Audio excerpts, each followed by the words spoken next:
A pleasant good day to the members of the media, to our viewing public in Tobago, Trinidad, and to our diaspora. Thank you for joining us today, November the 28th, 2025, at the IDA's press briefing. I am Kaye Trotman, and today I am joined by the political leader of the Innovative Democratic Alliance, Dr. Denise Tsoiafatt Angus.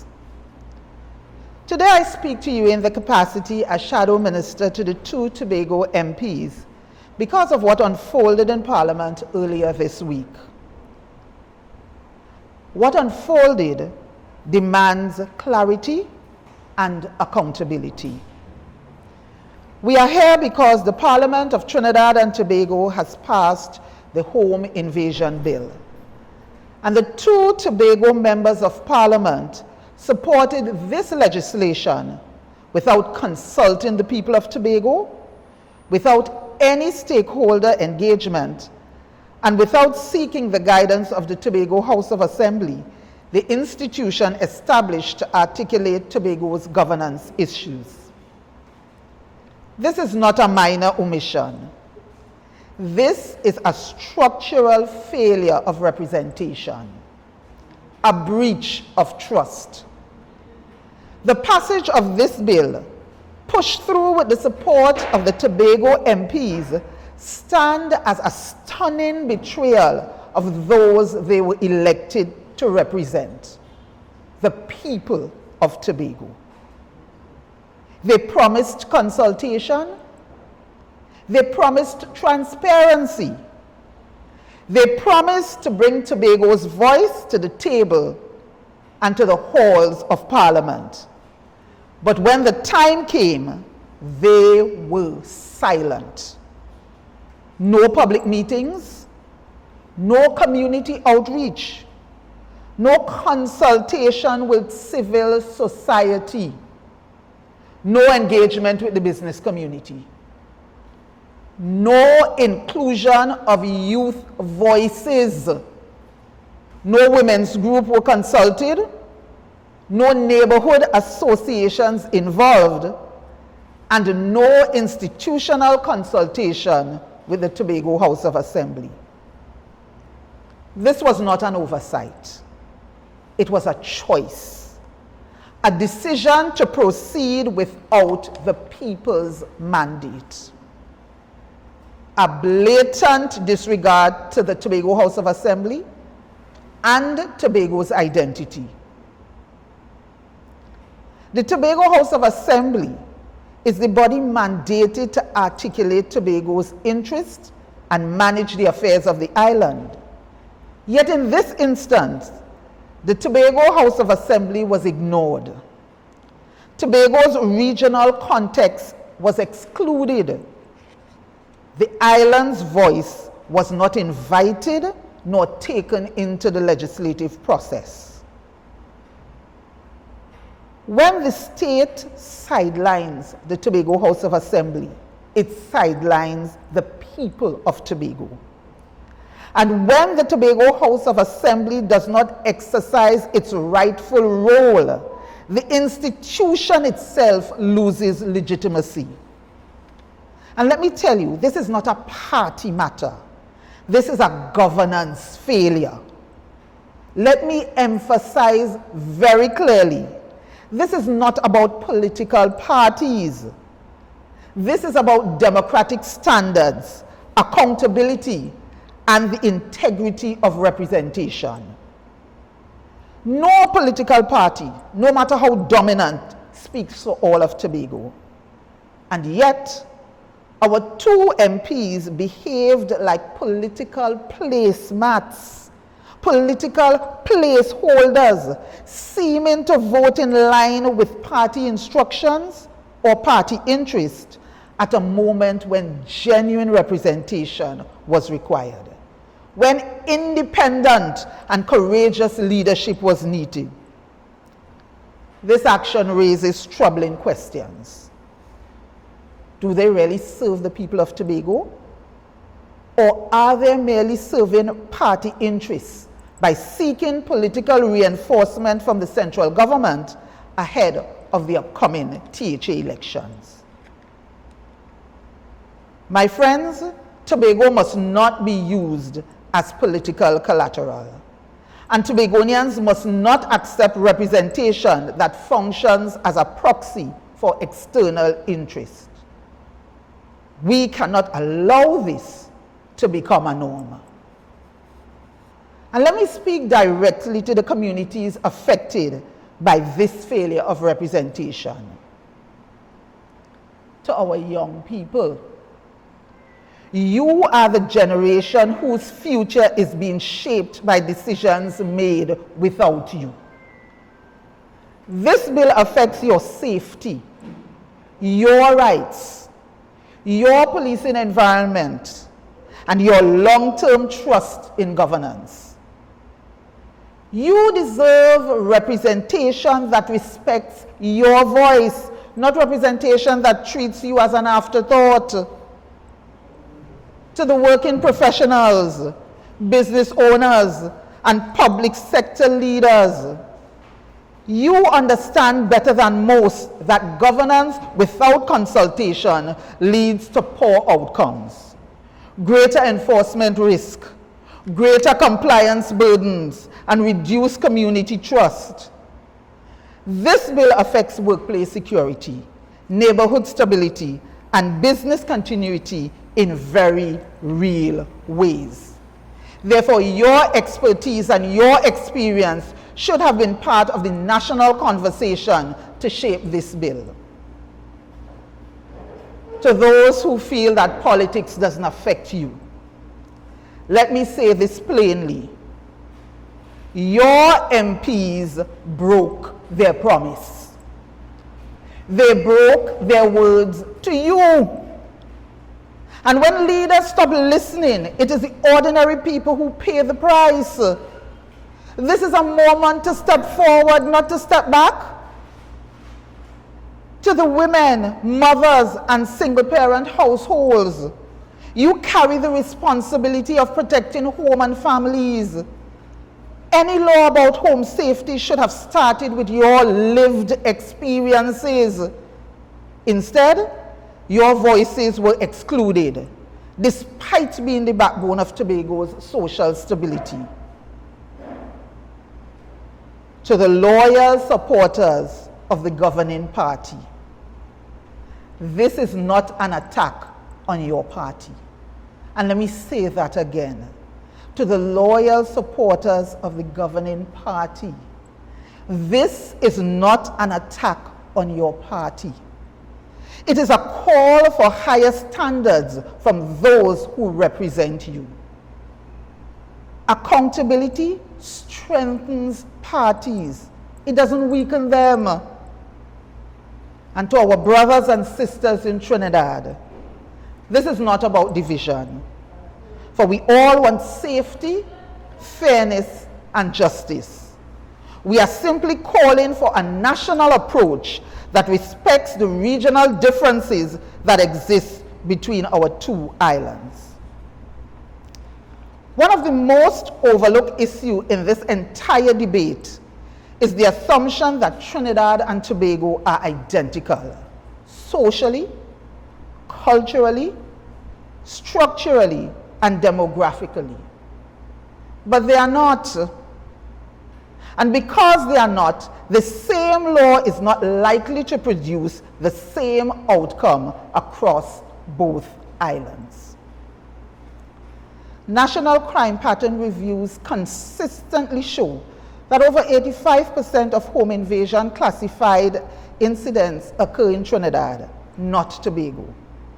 And this is not surprising, given the vast difference in population size, population density, urbanization, and the criminal network structures between the two islands. These differences translate into a distinct policing environment in Tobago, a fundamentally different community and social fabric, crime patterns that diverge sharply from Trinidad's, and therefore legislative consequences that would not mirror those in Trinidad. Yet, The Home Invasion Bill was crafted and debated as if the islands were interchangeable, with no consideration for Tobago's unique context, and without giving Tobagonians or the Tobago House of Assembly any opportunity to articulate how the legislation might uniquely affect this island. It is to be noted that effective legislation requires context, and effective governance requires consultations. This bill reflects neither. When MPs vote without consultation, when institutions like the THA are bypassed, when laws ignores Tobago's realities, Tobago's voice is not only diminished, it is being systematically muted. And this is incompatible with any serious commitment to autonomy or participatory governance. What Tobago deserves and what we in the IDA demand is transparent, accountable representation, institutional respect for the Tobago House of Assembly, meaningful community consultation, data-driven legislative analysis, and policies tailored to Tobago's unique identity. Therefore, the IDA is calling for a formal public explanation from both Tobago MPs detailing why they broke their promise of consultation on such an important issue, and an explanation from the Chief Secretary as to why a Tobago-specific position on this bill was not debated in the Tobago legislature and offered up through the MPs for the national debate, so that Tobago's realities are duly considered in shaping this bill. This was an opportune moment to display the desired working relationship, the synergy between the Tobago MPs and the Tobago House of Assembly in advancing Tobago's position on national legislation that materially affects Tobago. As a reaffirmation of Tobago's right to internal self-determination under the current governance framework, our leaders must demonstrate that they understand the roles, understand their roles, and function accordingly. To the people of Tobago, you have the opportunity and the responsibility in this upcoming THA election to reset the game. Do not roll over and play dead. Do not ignore what is happening in broad daylight. Do not allow your birthright, your children's future, our authority, our voice to be traded for short-term political game, a temporary political victory. Tobago deserves better than this. And Tobago deserves leaders who are better than this. The idea is not asking for special consideration and special treatment for Tobago. We are demanding equal respect. The Home Invasion Bill may have been passed, but the fight for Tobago's dignity, our autonomy, and rightful place in national governance has only just begun. And let me say this: when Tobago speaks, Tobago expects to be heard. Let me say it again. When Tobago speaks, Tobago expects to be heard. Therefore, Tobago, in this upcoming election, speak loudly and speak clearly. Do not elevate leaders or vote for leaders who break their promises and do not value your views in shaping your own destiny. Vote for leaders who will work with you to build a prosperous future for all. Vote for the Innovative Democratic Alliance. Vote for a reset in Tobago. I thank you, and I open the floor for any question you may have at this time. Okay, I see that there are no questions, so I want to thank you, and at this point in time, I will call to the podium the political leader of the Innovative Democratic Alliance, Dr. Denise Tsoiafatt. Angus. Dr. Angus.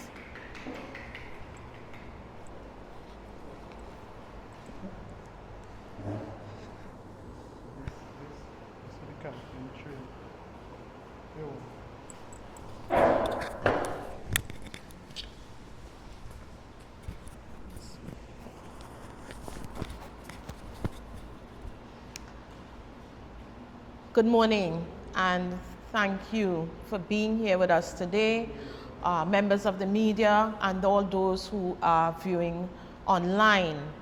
I want to say congratulations to Ms. Kaye Trotman, who, I mean, you can't get better than that, of a full outlay of what has been done and really what ought to happen in this Tobago space to give us a voice in Parliament. So congratulations again, and thank you, Kaye, for laying that out in clear terms.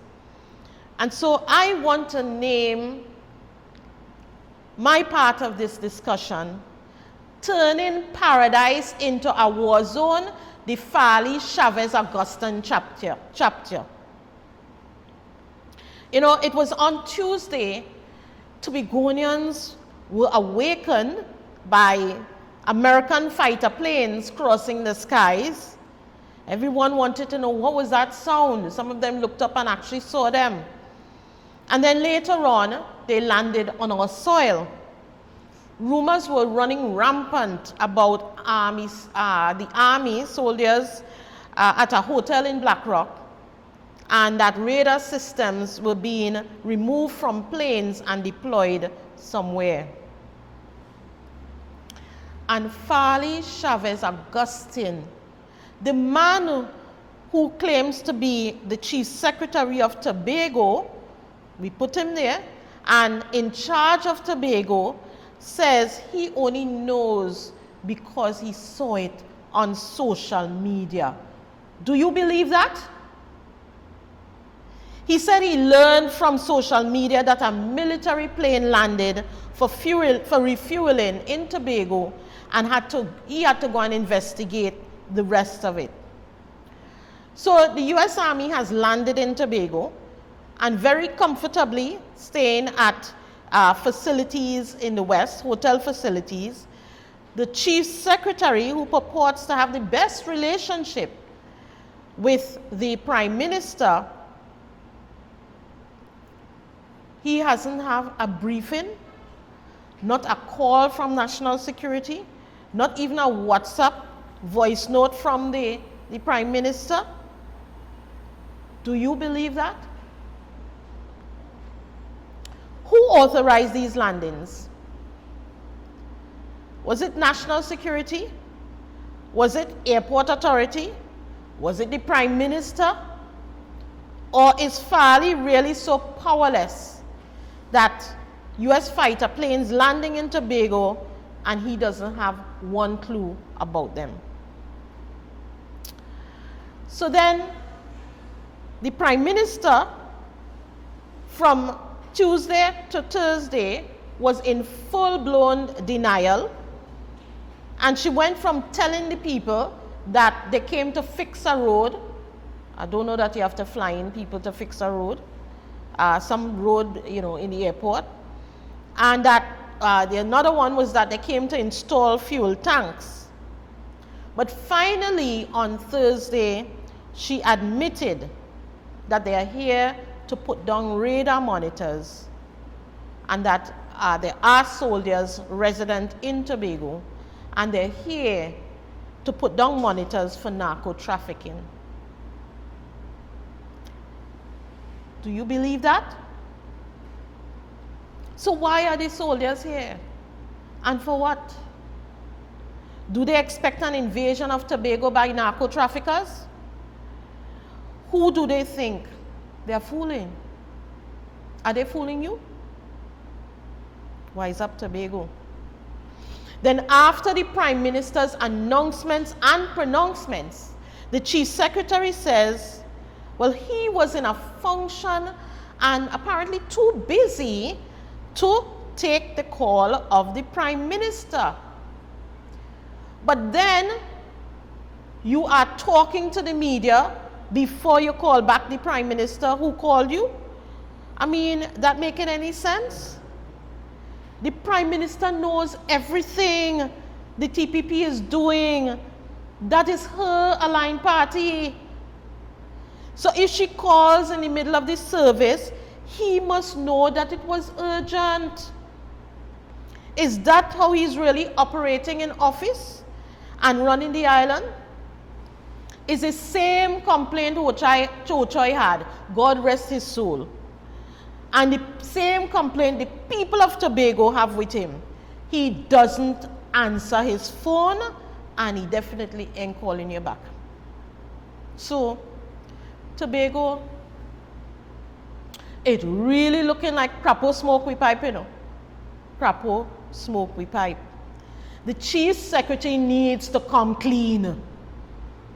Come clean to the people of Tobago. Were these issues discussed when the Prime Minister visited Tobago about 5 weeks ago? Or was it even 5 weeks ago? Whatever. She just came to visit Tobago. You know, was that one of the topics for discussions?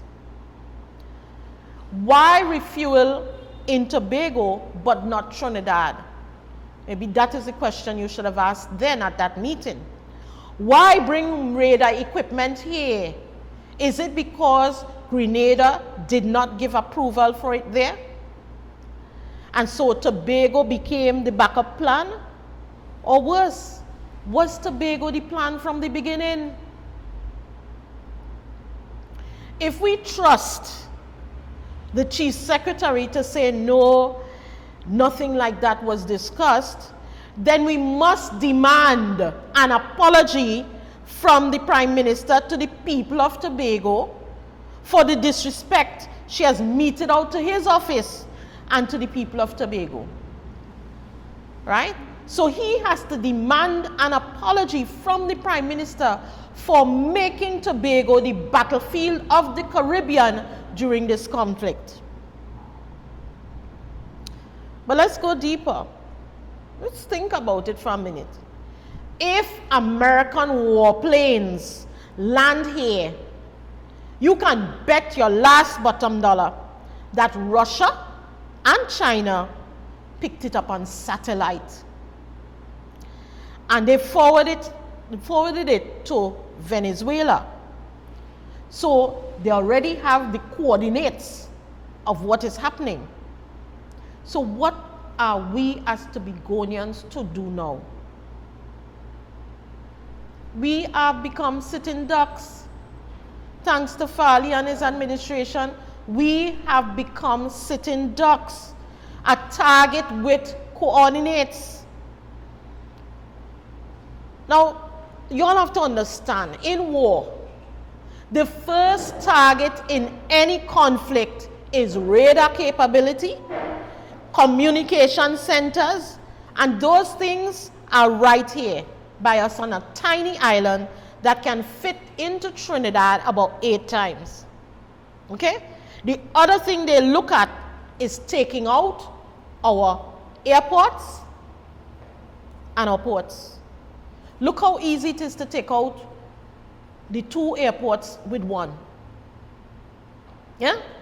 Because when they take out one, the other one will obviously be damaged. It's right there. So we are going to become landlocked. Yeah?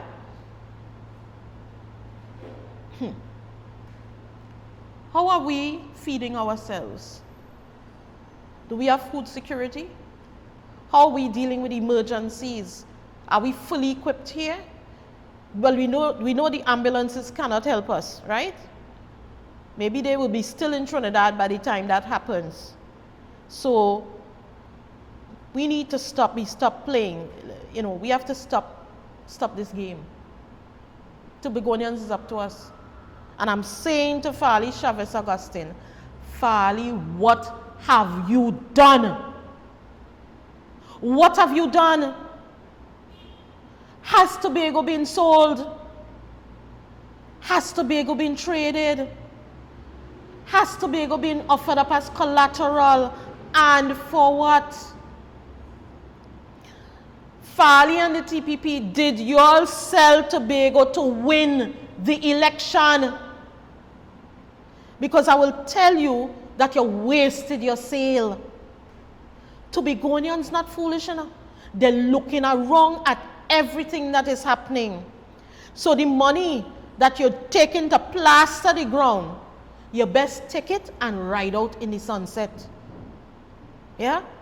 Because people are not going to forgive you, Farley, for what you have done to this island. Right? Your days are not just numbered, you know. You're finished. But let's look at the maths. Yeah? Because we have other angles to look at. Trinidad is 1.2 million people. Tobago is 60,000 people.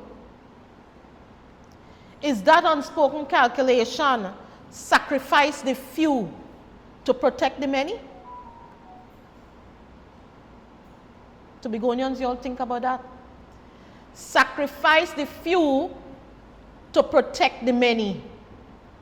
Because that's exactly how it looks at this time.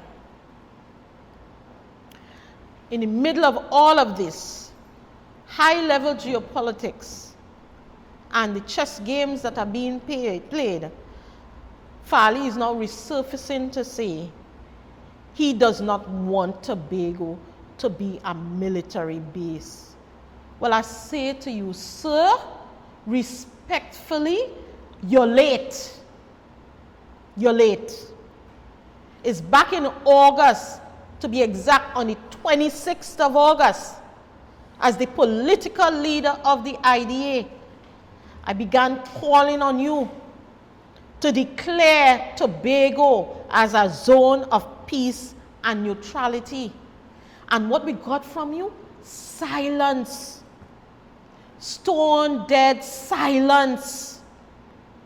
Then at the end of October, a whole 2 months later, you suddenly come out and in an interview you say you support all the decisions of the Prime Minister and the cabinet in Trinidad and that the fishermen are safe.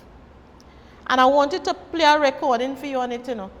But perhaps you all can go back and look at Liz Williams' page about 5 weeks ago when he actually said it with his own voice. I support the Prime Minister is what he said in everything that they're doing. The IDA further pleaded with him back then to stand up and man up and defend this island like a true leader. But instead, he chose to be a puppet on a string and not understand his role as the Chief Secretary of the Tobago House of Assembly and on this island. Now, I don't know who he thinks he's fooling when he goes out there and have the big talk about he wrote to the PM and he spoke to the PM and he told the PM he wants a full briefing on what is going on. Well, I'm sure you got your briefing weeks ago. You got your briefing. What I don't know is if you got all that you traded up for that. Right? And you have to know that now it's here, nothing you say can help us. Yeah? The horse has bolted.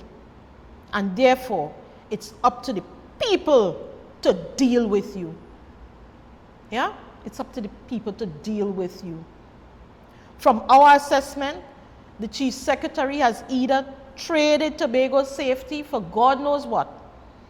Or he got blindsided while smiling for pictures. Either way, Tobago loses. Tobago doesn't win. But you know the biggest casualty of all is our tourism sector. Tourism was already battered and bruised under the PNM in its last days. It was at the ICU level, the intensive care unit level. And then this group came in, TPP, PDP came with all their great ideas and big talk, and instead of recovery, the sector flatlined. Yeah? So Code Blue did not fix it. It got worse. Now, with Tobago trending internationally as a potential battleground and a military refueling point, what are we telling tourists? Welcome to Tobago. Just watch out for the fighter jets above. And if they're willing to come, will we have an airport? Because from the way things look, from the way the US leader is speaking, things are imminent. It's only a matter of time. Whether before or after Christmas, it's only a matter of time. And so will they be willing, so will we have an airport for tourists to come? Or will we have to restart rebuilding all over again? Only God knows the answer to that.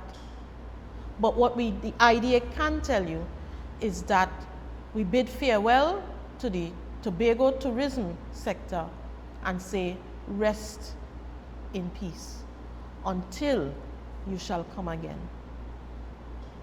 Let's put the wreath, light the candle, play the slow pan music. Because after this stunt that Farley, Chavez, Augustine pull, no visitor booking a flight to come into a geopolitical hot zone. Simple and simple. I'm sure they have upgraded the advisory to international guests already, that you definitely can't choose Tobago to travel right now. Farley can only fool his die-hard supporters, his TPP diehards, right? But he's not going to fool the majority of them, because I always say there are Tobagonians first. The majority of people are Tobagonians first and party after. There is a small segment that will carry blind loyalty to any party. And this is a time for Tobagonians first to put on their hats. Because at the end of the day, Farley can't help you, if the war really break out in Tobago. Yeah? So, let us be wise. Farley didn't just kick the ball or drop the ball, He kicked it off the cliff. And in doing that, he put the people of Tobago, their lives, their families in harm's way. Something like this is also going to drive the cost of living even further. So if you think you can't even afford groceries now, let one attack happen and you will see what happens to the food bill. You will see what happens to your medication bills. This is nowhere, shape, or form a good decision for Tobago. He allowed Tobago to become a strategic pawn and presided over the murder of our tourism sector. But I want to ask him directly, because somebody needs to ask. But maybe perhaps I want to ask you what you believe.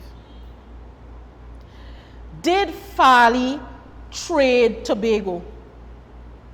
Or did he simply lose control after the general election? Or maybe he never had control of the island because of his inexperience. That is something you need to think about and ask yourself, when you get the answer, what you're going to do with the answer. Farley's legacy will be putting the nail in the coffin of the Tobago tourism sector and leaving the rest of the island exposed, unsafe, and unprotected. That will be his legacy. And so I'm asking the people of Tobago, don't you think it's time to move on? You need real warriors who are not aligned to any of the national parties. That is who we need to fight Tobago's battles. And the idea is where you will find them. We don't jump out when the opportunity look right, you know. We have stayed the course, rain or sunshine, cuss or no cuss. We have been here for the last 4 years, battling with you and for you. And so join us and let's finally get Tobago on track after 60 odd years. Let us get Tobago on track and let us together work towards building a better future for all. Thank you. Any questions?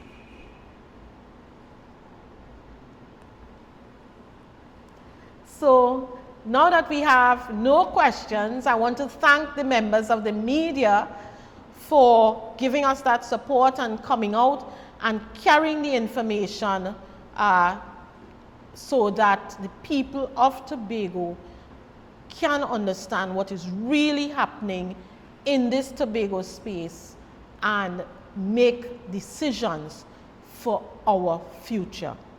Thank you again. One sleeping and one on the phone.